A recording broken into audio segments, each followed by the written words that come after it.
ఆకలితో ఉన్న వాళ్ళకి మేము నిత్యావసరాలు అందించామండి. 3 రోజుల నుంచి ఆకలితో చాలా ఇబ్బంది పడ్డారు. దాని గురించి మేము ఈరోజు కొద్దిగా అందించామండి. మాకు చాలా ఆనందంగా ఉందండి. అటువంటి వాళ్ళు ఎవరైనా ఉంటే ముందుకు వస్తే బాగుంటుంది. అందరికీ అంతే ఆకలి వేసిన వాళ్ళందరికీ చాలా సంతృప్తిగా ఉంటుంది. మమ్మల్ని ఆపదలో ఆదుకున్నారండి. ఆదుకున్న వాళ్ళందరికీ ధన్యవాదాలు. మమ్మల్ని కాపాడినందుకు చాలా సహాయం, చంటి బిడ్డలతో ఉన్నందుకు మమ్మల్ని ఆదుకున్నారు. వాళ్ళందరికీ కూడా సహాయం చేసినందుకు వందనాలు చెప్పరా. మూలస్థాన అగ్రహారం అండి.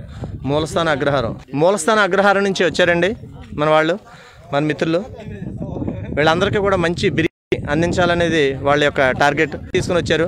సో వీళ్ళకి హృదయపూర్వక కృతజ్ఞతలు తెలియజేస్తున్నాం సార్. మన పిలుపుకి స్పందించి వాళ్ళకి మంచి ఫుడ్ ఇవ్వడానికి వచ్చిన వీరికి చాలా చాలా ధన్యవాదాలు. దేశవ్యాప్తంగా కరోనా వ్యాధి గురించి చాలామంది ప్రజలు భయపడుతున్నారు. దానికి సంబంధించి ఇక్కడ వలస కార్మికులు భోజనానికి ఆకలితో చాలా ఇబ్బంది పడుతున్నారు.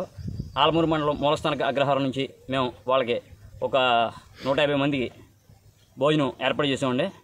దాని గురించి చెప్పాలి. మీకు ఎలా అనిపిస్తుంది ఈ యొక్క చేయడం? ఎలా ఉంది? చాలా ఆనందంగా ఉంది సార్. అంటే నిజంగా ఆకలి ఉన్నవాడికి అందించారనే తృప్తి మీకు ఉందా లేదా? అంటే అనుకోవడం వేరు, తేవడం వేరు. భోజనం పెట్టాలన్నాడు. ఎంత డబ్బులు ఇచ్చినా ఒక పూట భోజనం పెడితే చాలు అమ్మయ్య ధర్మంగా. అంటే ఇక్కడ ఆకలితో వాళ్ళు ఎంత అలా ఉన్నారో మీకు విషయం అర్థమైంది అనుకుంటా. ఒక అడుగు ముందుకేస్తే ఆకలితో ఉన్న వాళ్ళందరూ ఆకలి తీర్చినాడు అవుతుందండి.